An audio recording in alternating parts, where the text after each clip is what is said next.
Este, la semana pasada a las 10:30 de la mañana, mientras mi esposa les compartió que tuve la bendición de estar en algún lugar de Sonora compartiendo con un grupo de hombres metodistas por allá, la semana pasada mientras unos minutos antes de que empezara la reunión, me avisaron que mi vuelo se había movido del lunes en la mañana al jueves en la tarde. Y le aviso a mi esposa y le digo que estoy frustrado, estoy histérico, no sé qué vamos a hacer. Y mi esposa me respondió muy amorosamente, NTP, que yo no sé cómo supo que íbamos a comer pozole. Digo, yo lo interpreté, no tragues pozole. No es cierto. NTP, y después me mandó otro mensaje, me dice, ya oramos por eso. Y luego me mandó otro mensaje, adiós. Adiós, ya. Porque a esa hora empezaba ya todo aquí, eran las 10:25 de la mañana cuando me la imagino rapidísimo respondiéndome, ¿verdad? Bueno, pues una estancia que estaba programada para 3 días nada más, se prolongó toda la bendita semana, pero finalmente el jueves ya llegamos a casa. Y con saludos para la iglesia de parte de los varones metodistas del norte, del que sí es el norte. Oiga, estaba yo súper lejos, de allá de las Bajas, de Baja California, de La Paz, de Mexicali, de Ensenada, de Tijuana, de Hermosillo, de Guaymas, de Obregón, de Magdalena, de Agua Prieta. Estaban reunidos hermanos allá y les envían saludos, y el obispo Manuel Ruelas también les envía saludos a la iglesia y quería compartirlo con ustedes. La semana pasada, ustedes estaban la semana pasada justo en medio de una serie de mensajes que hemos estado compartiendo con usted, y hay una premisa alrededor de esto, y es cómo lograr tener una gran fe. Y yo sé que estoy atorado en esto durante todas estas semanas, y yo sé que alguno puede decir, pastor, y hay muchas cosas más que hay que enseñar, y sí, o sea, tenemos todo el año para avanzar en otras cosas que sí están planeadas, compartirlas y enseñarlo. Pero la razón por la que estamos atorados en este tema de una gran fe es porque eso, una fe desarrollada, fortalecida, es lo que nos ayuda para enfrentar un montón de cosas que vienen por delante. La fe nos ayuda para los retos, para las pruebas, para los momentos angustiosos, para los momentos buenos. Hace algunas semanas yo le decía, es que la fe no solo es algo que nos sostiene en los momentos difíciles. No, en los momentos de bonanza, donde todo marcha bien, es donde es más fácil alejarnos del Señor. Y es donde más sólidos debemos estar y más bien afirmados debemos estar en el Señor. Hace 2 semanas yo le compartía que en los momentos de abundancia financiera es cuando más debemos estar firmes, tomados del Señor. Y yo le decía, es cuando es más difícil declarar nuestra confianza en el Señor, ¿verdad? Durante estas semanas hemos estado hablando de 5 cosas o 5 factores o 5 catalizadores que impulsan nuestra fe. Y nuestra observación es que cuando las personas cuentan acerca de su experiencia con Dios, en la mayoría de los casos ocurre que estos 5 catalizadores están presentes. Ya hemos mencionado algunos. El primero de ellos era enseñanza práctica, y decíamos, ese momento en el cual fui expuesto a la enseñanza bíblica práctica. A lo mejor conocías la Escritura desde hace mucho tiempo, a lo mejor eras parte de una iglesia, como en mi caso, desde los 5 años de edad, pero entonces un día conociste a alguien, o estuviste en esa reunión, o escuchaste a ese maestro de la palabra, o fuiste a esa reunión de célula donde finalmente le entendiste, ¿verdad? Y yo le decía, yo creo que le platiqué alguna vez, yo estuve en una iglesia 2 años sirviendo y no me acuerdo de uno solo de los sermones.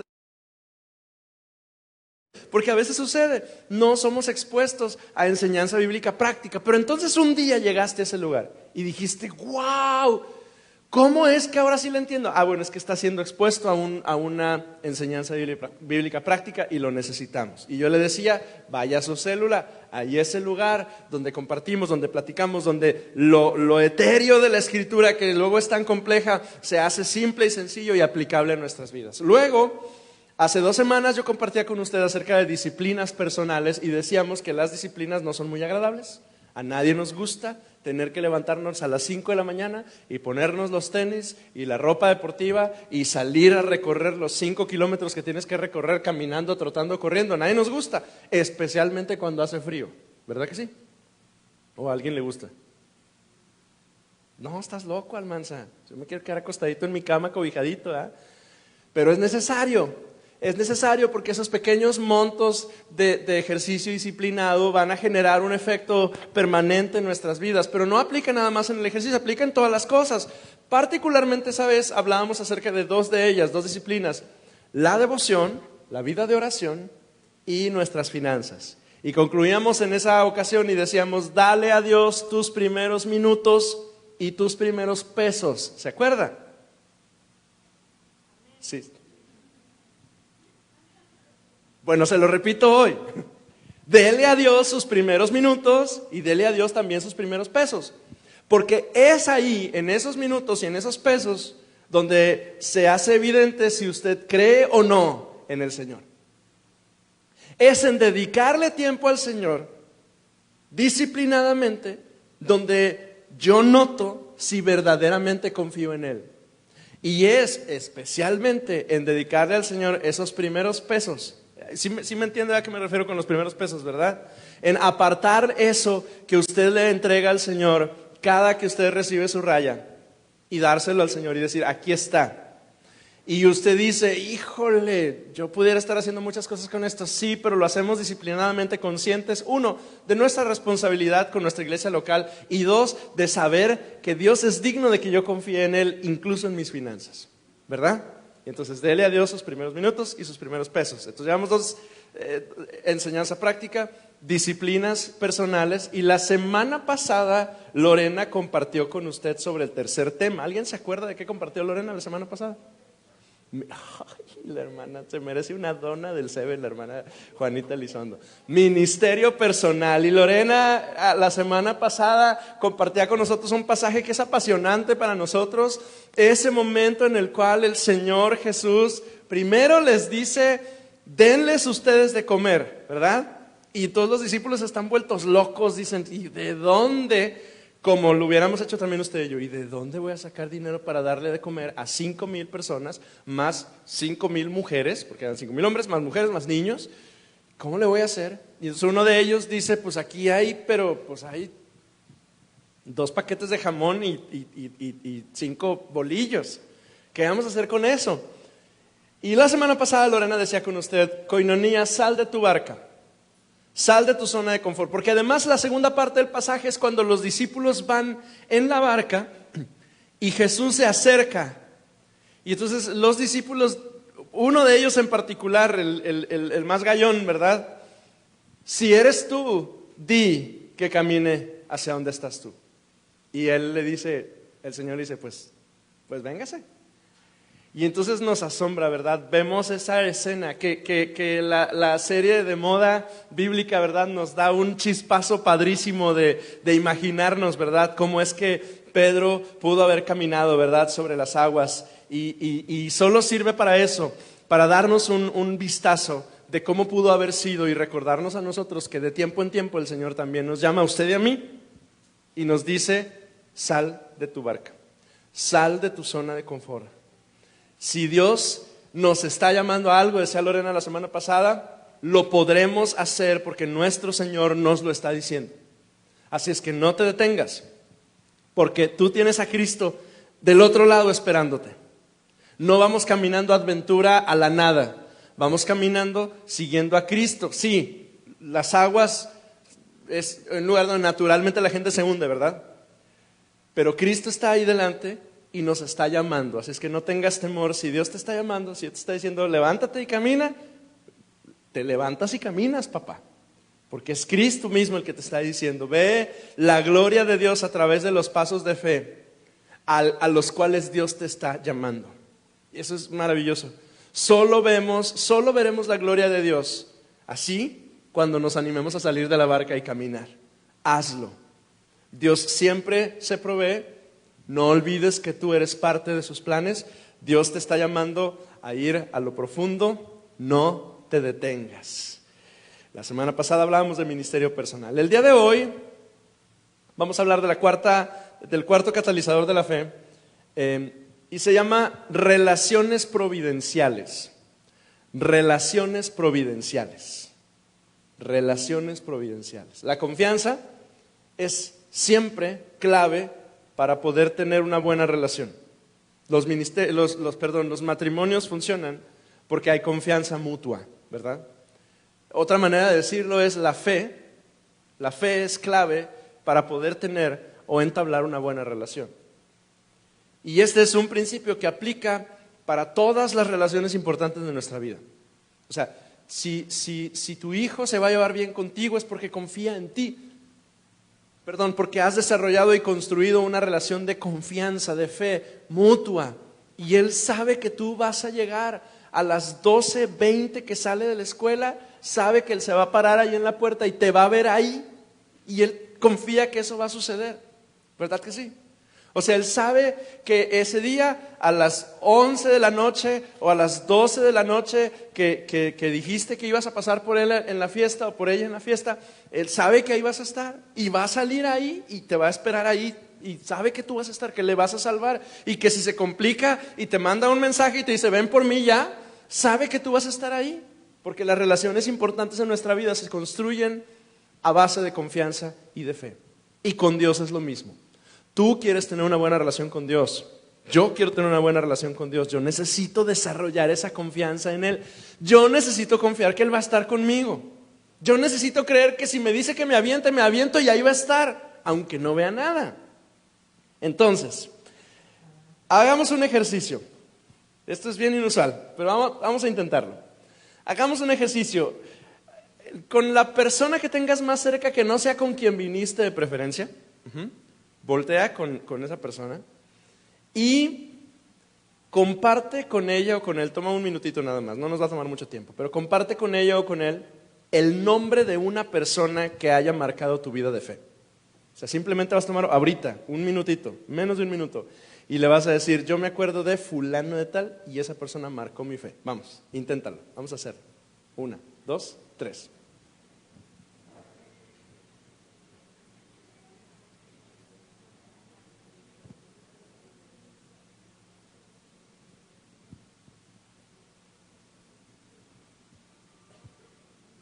Tiene que haber alguien en tu mente. Sí, yo me acuerdo de...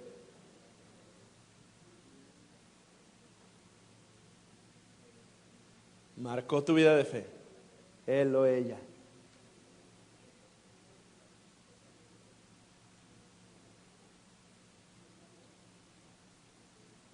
¿Listo?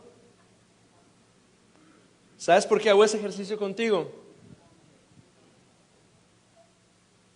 A lo largo de mi camino de fe me he encontrado en ciertos momentos importantes de mi vida con que Dios coloca a ciertas personas para convertirse en mis compañeros de fe. Esas personas quienes aparecen en tu vida y se paran junto a ti y marcan tu vida de una manera relevante y positiva.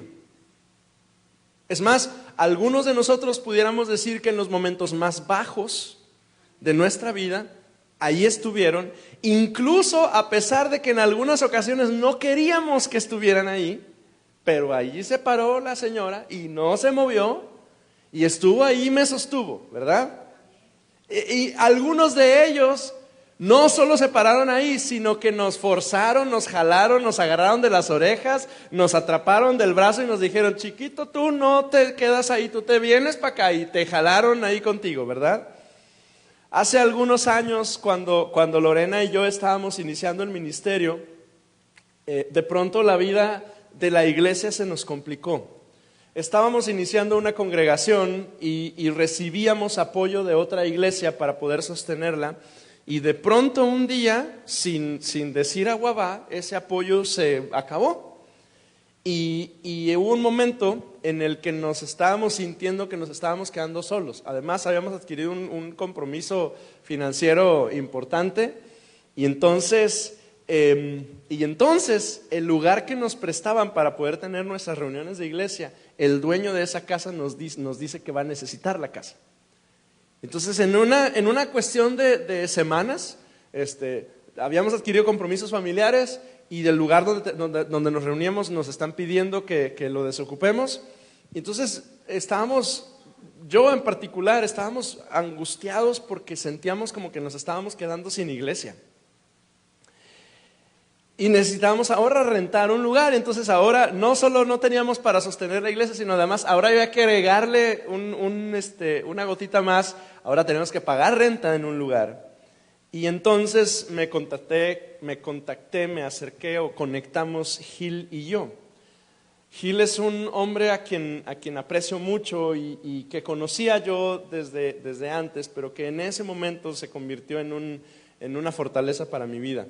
Y él no es pastor, pero desde esa temporada él se ha convertido en mi mentor en algunas áreas de mi vida.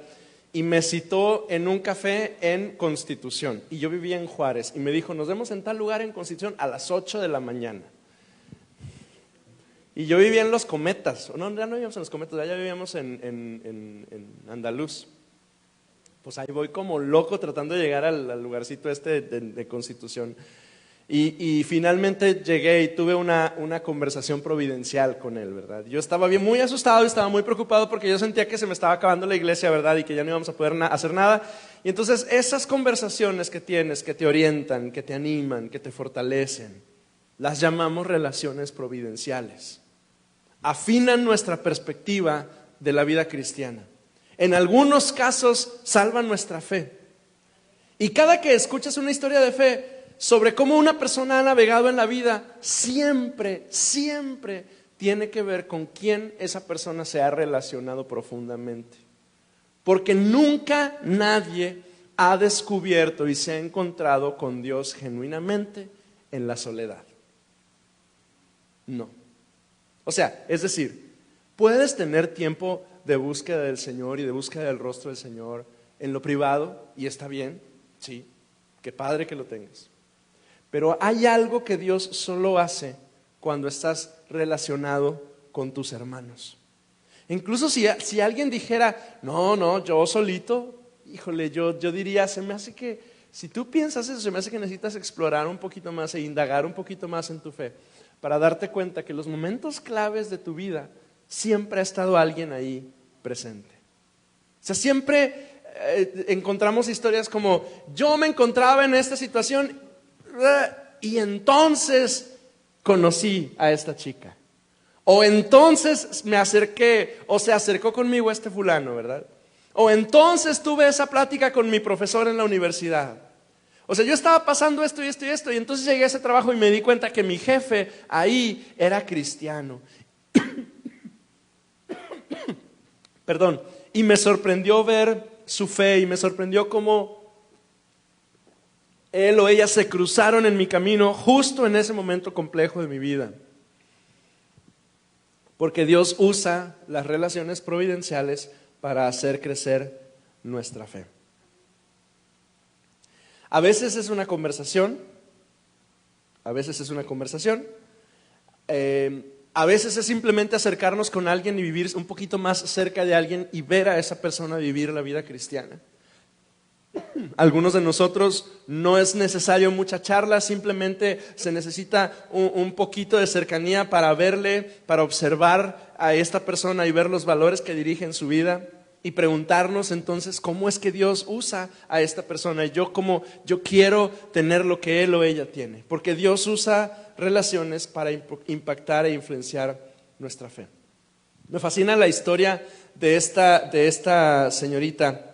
Usted la debe recordar, señalada, acusada por un embarazo que no tiene manera de explicar. Y ella tuvo una conversación con un ángel, dígame si la historia no está loca. O sea, tuvo una conversación con un ángel y el ángel le dijo que todo este embrollo era de Dios y que la criatura que nace en su vientre va a ser llamada hijo del Altísimo. Pero la verdad es que todos los juicios y críticas están a la orden del día sobre ella. Y ella toma una decisión, y la decisión que toma es irse. Lucas capítulo 1, versículo 39 dice, usted sabe esta historia, ¿verdad? Pocos días después María fue deprisa a la zona montañosa de Judea, al pueblo donde vivía Zacarías, y entró en la casa y saludó a Elizabeth. Y esos dos versículos a mí me encanta y me demuestra cuán importante es con quienes nos relacionamos para poder enfrentar momentos críticos en la vida. Ella dice, estamos hablando de María, va a toda prisa para encontrarse con Elizabeth, porque de alguna manera ella sabía que Elizabeth era un buen lugar donde podía refugiarse para poder estar a salvo, porque si no está a salvo, en un descuido y se encuentra un montón de gente religiosa y radical y podían hasta matarla a pedradas, porque había cometido, en teoría, ella estaba embarazada y los embarazos hasta ese momento solo ocurrían de una forma. La podían matar. Pero ella llega con Elizabeth y Elizabeth se convierte en ese lugar seguro. Qué maravilla, amado, cuando tenemos a esas personas en nuestras vidas, que marcan nuestra fe, que nos fortalecen y que pueden convertirse en nuestro refugio en tiempos complejos. Ahora, gente marca nuestra vida de fe de manera positiva, pero lo opuesto también sucede. Algunos de nosotros podemos mirar hacia atrás y pensar que hay gente que ha impactado nuestra fe, pero la han impactado de tal modo que a algunos de nosotros el golpe ha sido tan duro que ha logrado apartarnos del Señor. ¿Verdad que sí? Algunos de nosotros, y tenemos hasta lista y nombres y rostros, ¿verdad?, de personas que dijimos, ¿cómo le hice caso? ¿Cómo no me aparté en el momento apropiado? Esa amistad que debiste cortar o esa relación que debiste terminar, pero que no lo hiciste y finalmente fue factor para que te alejaras, para que me alejara del Señor. Porque las relaciones son importantes, amado. Son tan importantes porque tienen la capacidad o de dinamitar nuestra comunión con Dios o de deteriorar nuestra relación con Dios. Las relaciones interpersonales para la gente que seguimos al Señor son importantes. Dios puede usarlas. Dios tiene el potencial para que esa amistad, esa relación que tú tienes con él, con ella, que tu pareja tiene con esa otra pareja, puede usarla. Tiene el deseo de ayudarnos a construir relaciones que potencialicen nuestra fe para poder desarrollar una gran fe. Y le tengo noticias. Ese tipo de relaciones, ¿cómo le hacemos para desarrollarlas? ¿Qué puedo hacer yo para desarrollar una relación providencial? Y la respuesta curiosa que le voy a dar hoy es nada. Es decir, una relación providencial es un cruce de dos personas en un momento oportuno en el cual Dios nos conecta para crecer. Y por eso las llamamos providenciales. Porque es Dios el que actúa y nos intersecta, ¿verdad? Las relaciones son providenciales porque Dios es el que otorga el momento y la ocasión. Ahora, ¿cómo le puedo hacer para que éstas aparezcan en mi vida? Bueno, hay dos pasajes, uno del Antiguo Testamento y uno del Nuevo Testamento que le quiero leer. Vaya conmigo, por favor, a Proverbios capítulo 13. Proverbios capítulo 13, versículo 20. Probablemente usted conoce este proverbio de memoria. Se lo voy a leer en la Nueva Traducción Viviente. Dice, camina con sabios y te harás sabio.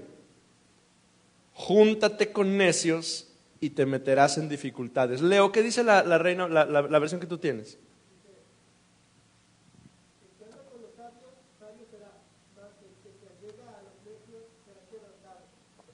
El que anda con sabios, sabio será.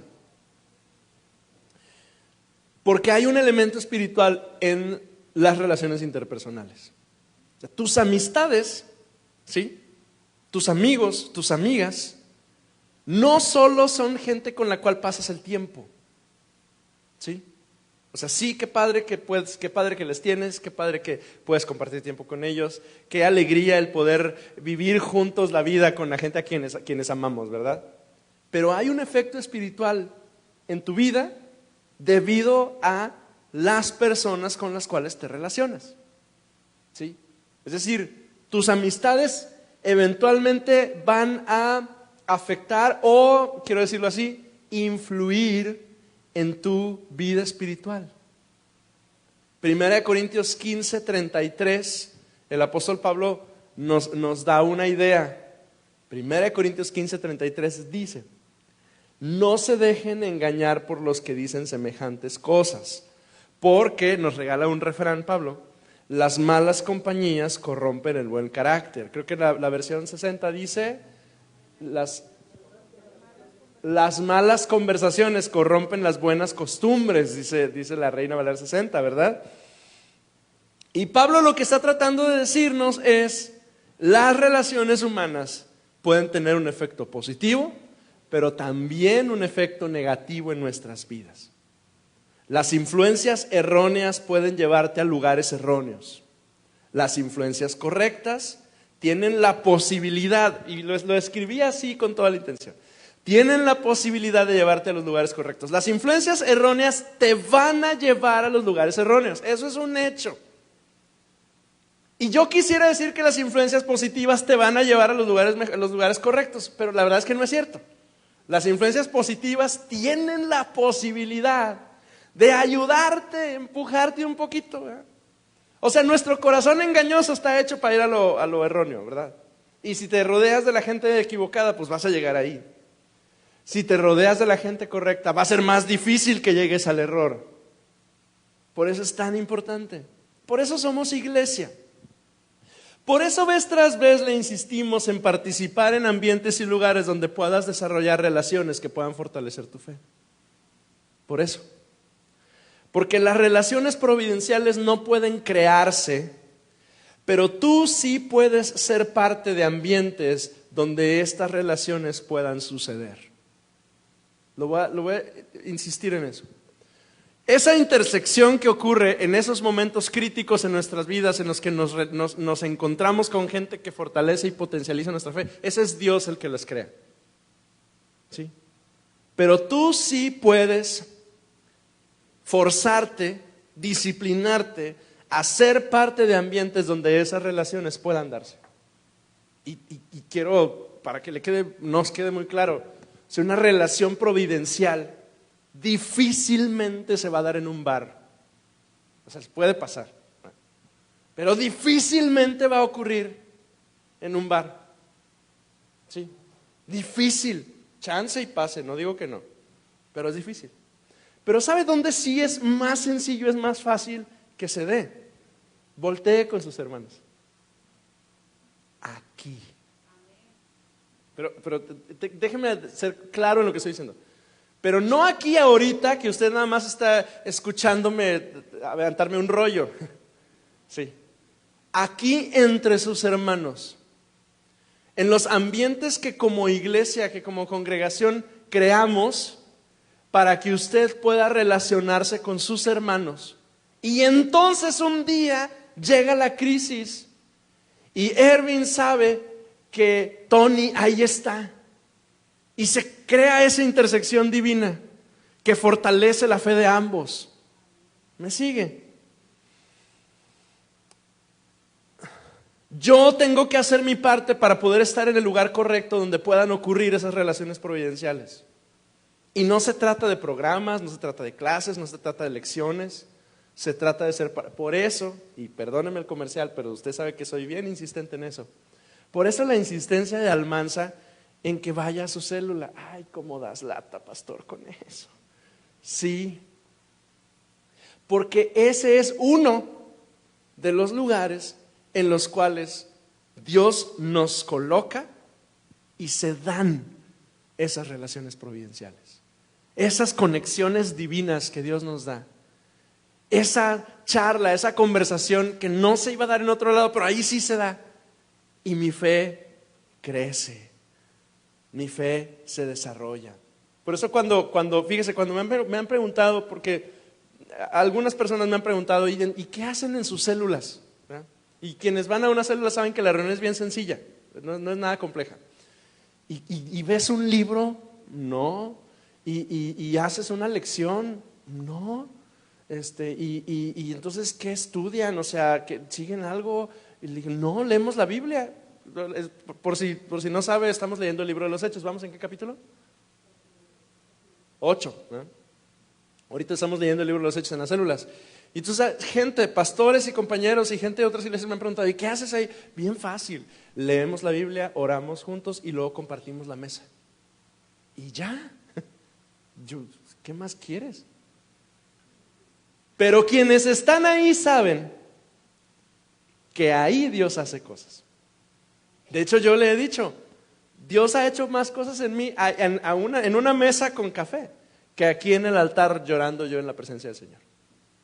Porque Dios hace conexiones entre nosotros y crea momentos y da la oportunidad y la ocasión para que nuestra fe pueda crecer. Las relaciones providenciales a menudo surgen en medio de momentos incómodos, conversaciones incómodas y preguntas incómodas, que normalmente inician así: mira, yo sé que no es mi asunto, yo sé que a lo mejor yo no debería meterme en esto, yo sé que es tu vida y no es la mía, pero yo he visto esto.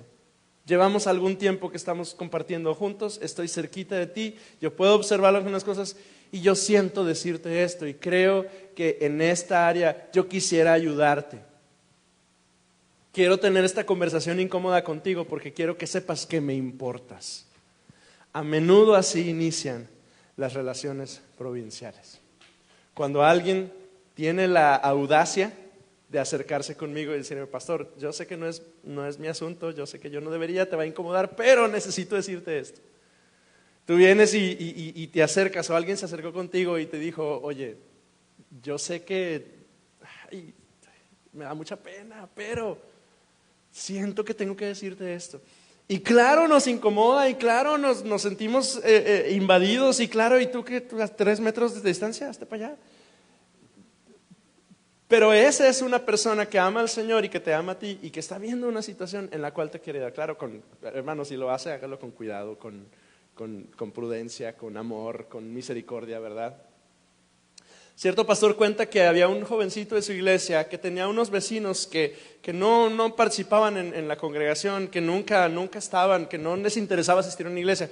Pero este jovencito cada semana se llevaba el CD, en aquellos años cuando había CDs, ya ni existen, y se llevaba el CD de la predicación del pastor y lo llevaba con sus vecinos y lo dejaba en el buzón de sus vecinos. Todos los domingos lo hacía. Era tan insistente el muchacho que ya los vecinos habían hecho una broma respecto del muchacho. Ay, ahí viene el de los discos. Los ponía en el buzón y se iban, no decía una sola palabra. Ni los oían. O sea, agarraban los discos, los rompían y los tiraban. Pero durante meses estuvo haciéndolo, hasta que hubo un momento en el que un jovencito, se acercó, se dio cuenta que la familia estaba en un momento difícil, porque nuestros vecinos nos oyen, oyen nuestros gritos. ¡Ah! Sí, nos conocen. Pues el muchacho se atrevió a tocar y a decir: yo sé que yo no debiera, pero hay una reunión de matrimonios en mi iglesia en estos días. A lo mejor deberían de ir. Claro que estos se pusieron locos, ¿verdad? Dijeron: ¿cómo te Pues resulta que la mujer fue sola. Y luego se llevó al marido. Y se convirtieron en líderes de esa iglesia.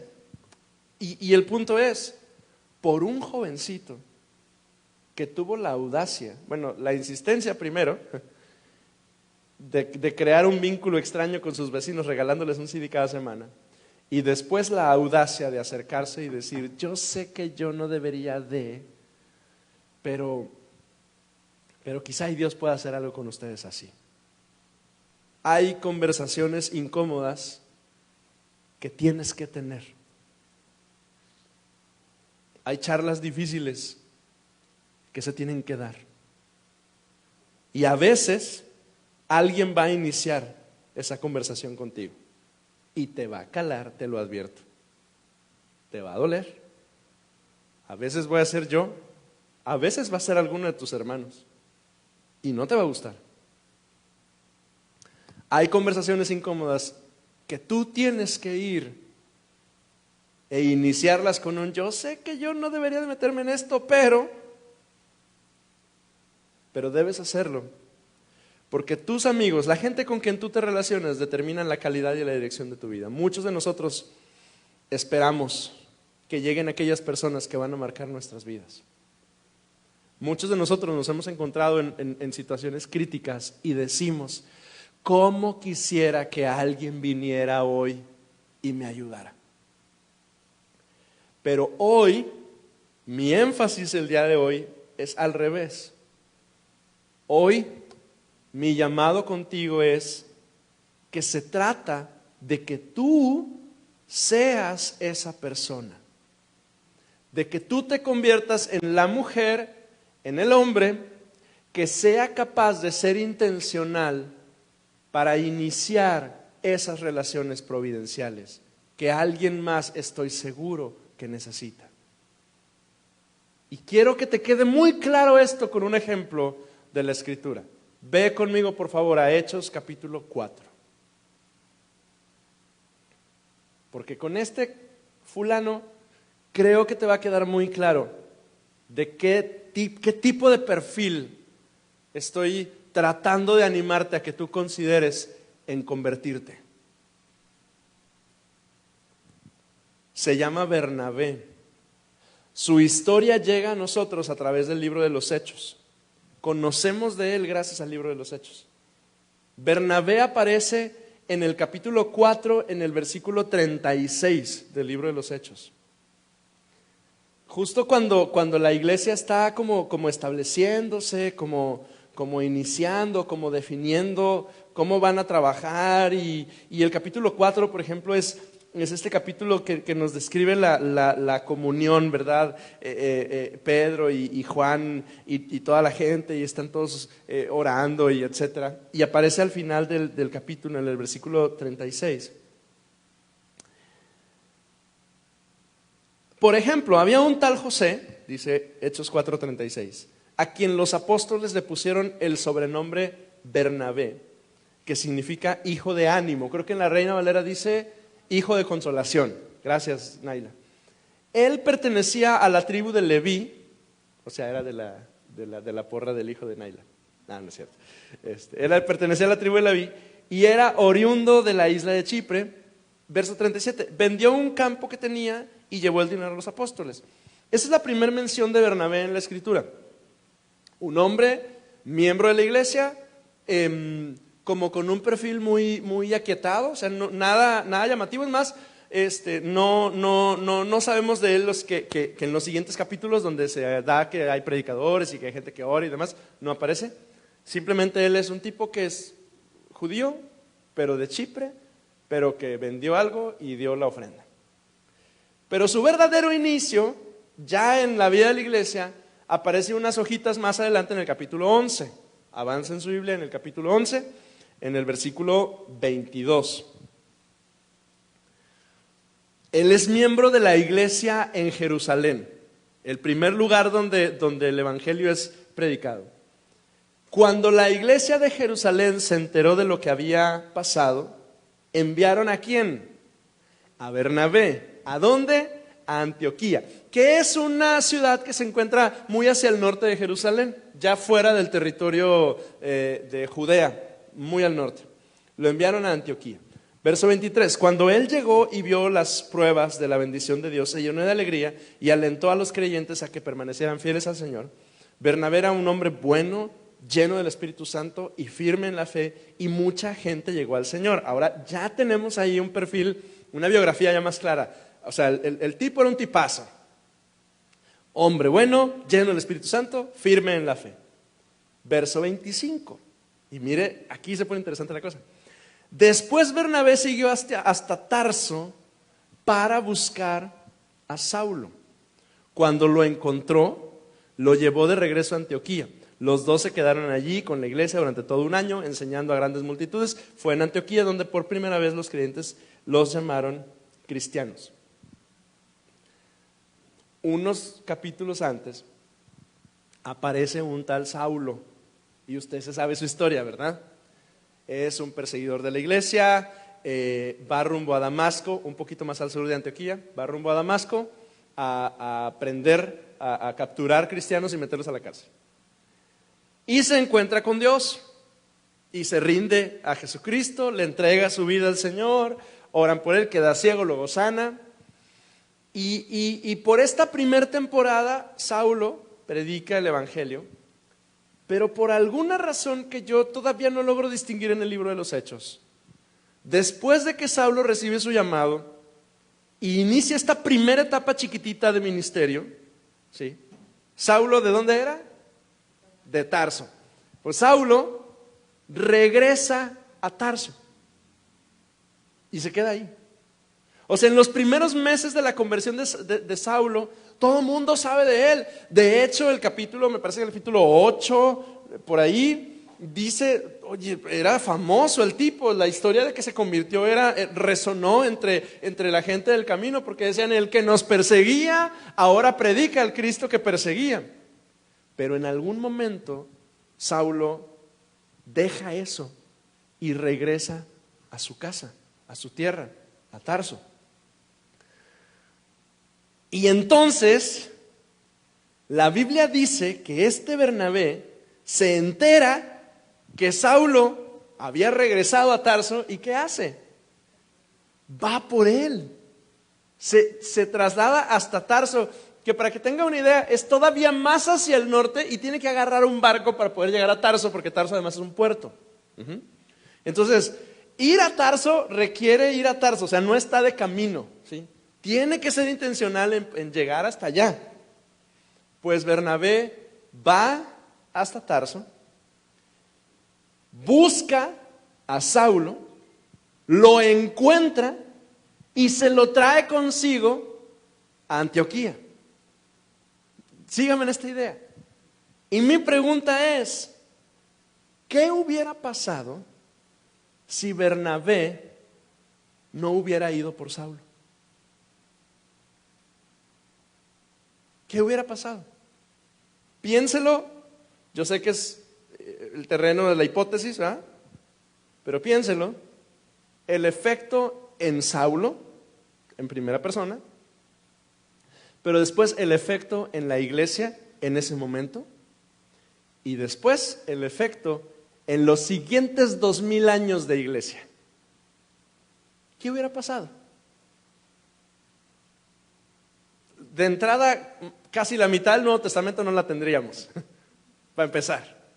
Porque ese Saulo eventualmente es conocido como Pablo, predica como loco en todas partes y nos regala un montón de escritos que son la base de la fe del Nuevo Testamento para usted y para mí.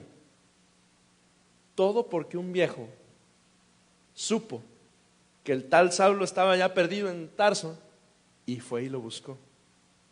Lo interesante es que la labor de Bernabé no se termina ahí. Vaya conmigo a Hechos capítulo 15. Porque Bernabé toma a Saulo como su discípulo, y lo orienta, lo dirige en la fe, lo enseña en el ministerio y demás, y viajan juntos durante un buen tiempo.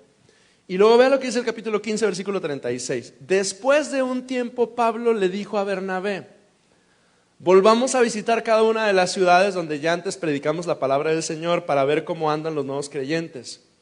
Bernabé estuvo de acuerdo y quería llevar con ellos a Juan Marcos. Pero Pablo se opuso terminantemente, ya que Juan Marcos los había abandonado en Panfilia y no había continuado con ellos. El trabajo era inconstante el chavo. Su desacuerdo fue tan intenso que se separaron. Bernabé tomó a Juan Marcos consigo y navegó hacia Chipre. Y ahora tenemos al mismo Bernabé, ¿sí?, ahora con sus ojos y su atención puesta en alguien más. ¿En quién? En Juan Marcos. Y ahora Bernabé está dispuesto a perder la relación y el trabajo de ministerio que tiene con Pablo con tal de agarrarse a ese chamaco que asumimos que era un hombre joven en ese momento, tomarlo consigo e impulsarlo al ministerio. Un hombre inconstante, llevado por un apóstol, por Bernabé, para servir al Señor. Y la pregunta es, ¿y por qué es importante ese tal Juan Marcos? Pues porque gracias a ese tal Juan Marcos tenemos los primeros 4 libros del Nuevo Testamento. Juan Marcos aproximadamente en el 55 después de Cristo es el primero que escribe un evangelio, el evangelio de Marcos. Y Mateo y Lucas se basan en Marcos para escribir sus evangelios. Entonces, si no hubiera sido por Bernabé, no tendríamos ni los evangelios ni las cartas de Pablo. ¿Me siguen? ¿Qué hubiera pasado si Bernabé no se lleva a Juan Marcos? Esa, amado, amada, es una relación providencial. Queremos que lleguen, pero nosotros somos los que debemos propiciarlas. Y yo quiero animarle a dos cosas el día de hoy. La primera de ellas, amado, en su caminar de fe, en mi caminar de fe, yo debo buscar ambientes donde esas relaciones providenciales puedan surgir. Yo debo buscar. Yo debo ser intencional.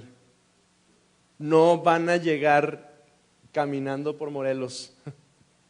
No van a llegar en un lugar X, van a llegar en ambientes propicios para que se den. Solo cuando soy intencional aparecen. Por eso es que hay célula, por eso es que hay ministerio, por eso es que hay iglesia, por eso es que hay compañerismo, por eso es que nos llamamos koinonía.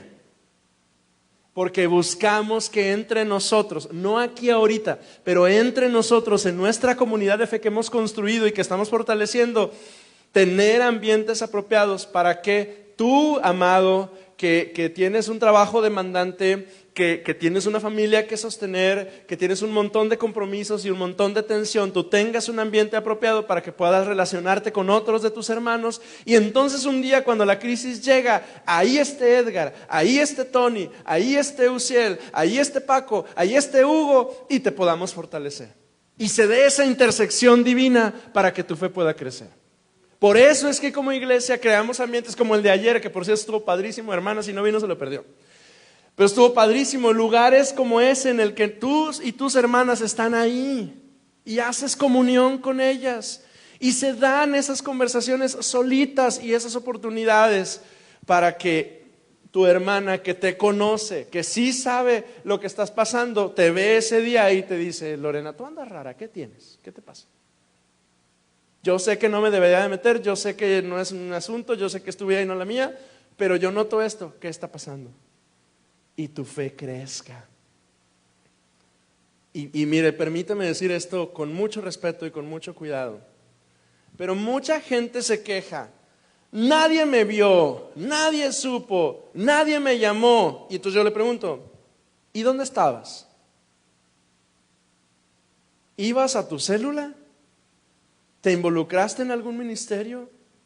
¿Tuviste cuidado durante la temporada anterior a ese momento difícil de tu vida de involucrarte en ambientes relacionales saludables? ¿Dónde estabas? Porque las relaciones providenciales no se dan así.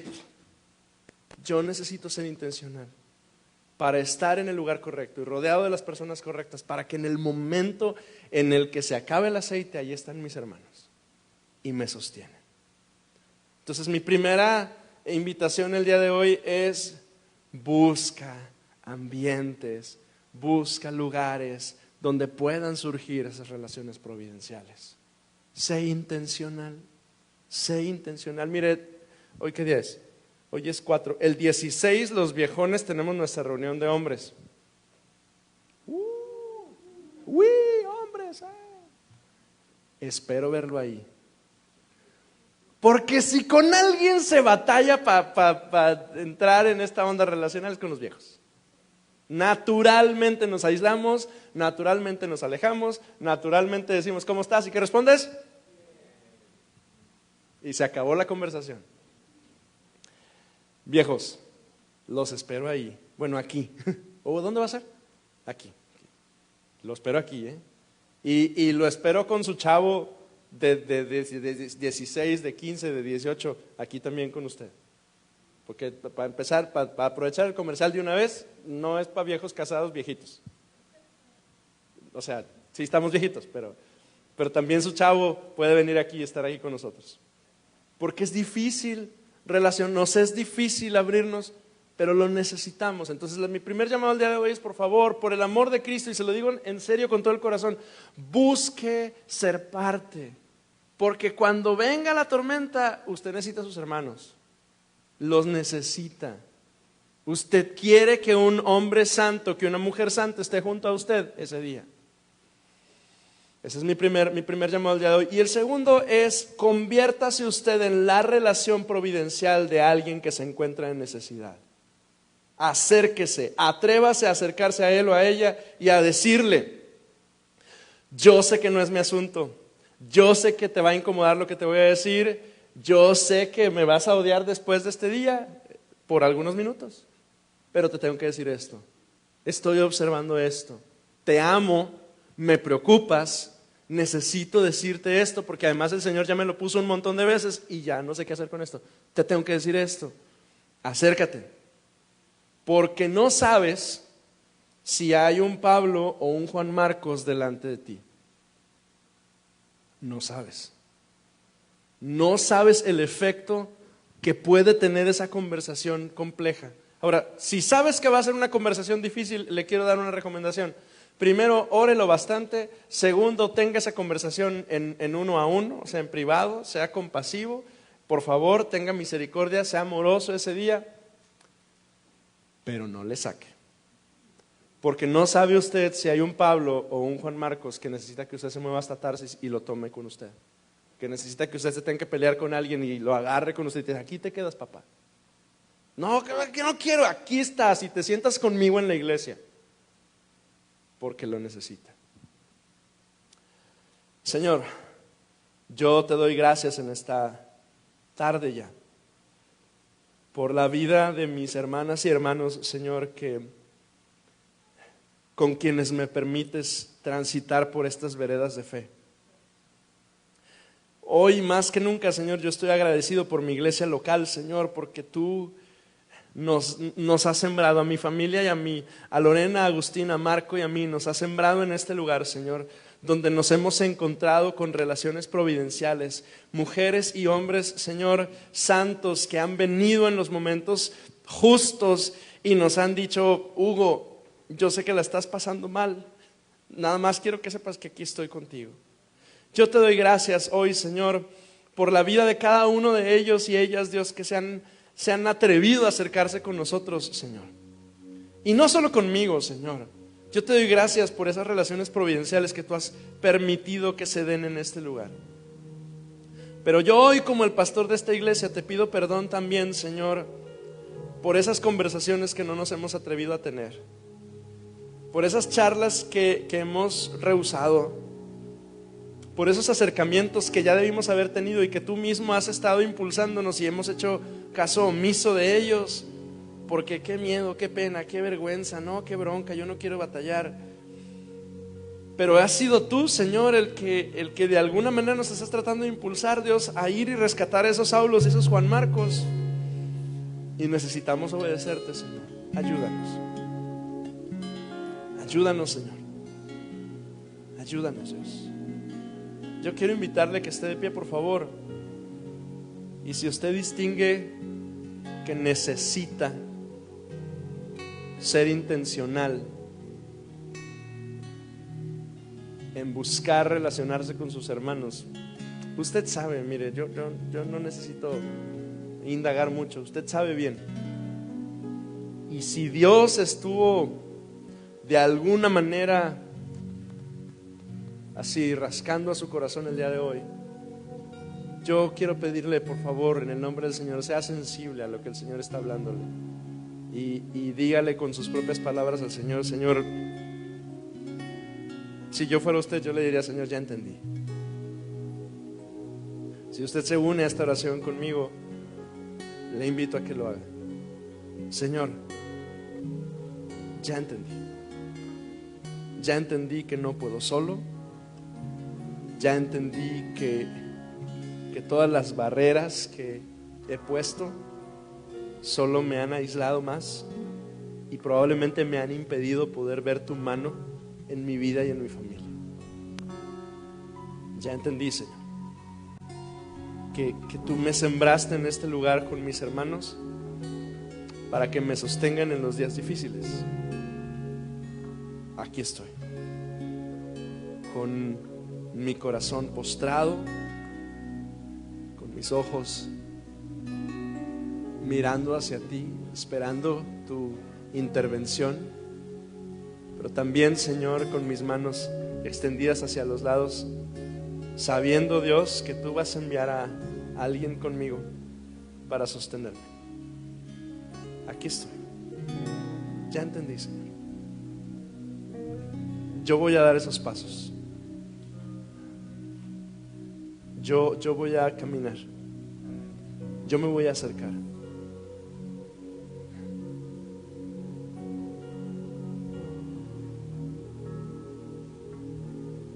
Espíritu de Dios, yo te quiero rogar que tú, mientras estamos adorando tu nombre, Señor, tú puedas venir y afirmar esto, Señor, en la vida de mis hermanos. Esto es algo que solo tú puedes hacer en nosotros. Comunión con nuestros hermanos no es una cosa sencilla. No debiera ser, pero no es una cosa sencilla. Ponemos tantas barreras, ponemos tantos obstáculos, pero nos diseñaste para estar en comunión con nuestros hermanos. Ayúdanos, Espíritu de Dios. Ayúdanos, Señor.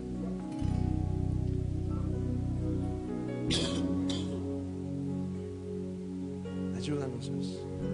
Yo quiero terminar ese tiempo de oración, amado. A lo mejor Dios le está diciendo que se convierta usted en un Bernabé o en una Bernabé. A lo mejor el Señor le está diciendo: ¿ya entendiste que tienes que buscarlo y que tienes que llamarle y que tienes que decirle? Si así es, oremos al Señor juntos. Señor, ya entendí que tú me estás llamando a acercarme. Ya entendí que esto es una carga que tú mismo has puesto en mi corazón por mis hermanos, por mi hermana, por mi hermano en particular, Señor. Aquí estoy, Señor. Aquí estoy. Señor, nosotros ponemos la mesa, Dios, para poder tener esos momentos, Dios, de comunión entre nuestros hermanos, pero la conexión la haces tú. Nosotros proveemos, Dios, de esas reuniones de célula y de ministerio, Dios, para que nuestros hermanos puedan estar ahí, pero la conexión, la intersección divina la haces tú. Yo quiero rogarte, Dios, que tú, por medio de tu Espíritu Santo, puedas trabajar de esa manera entre nosotros y que tú crees ese vínculo, Dios, perfecto entre tus hijos, Dios, para poder crecer en nuestra fe. Ayúdanos, Dios, ayúdanos.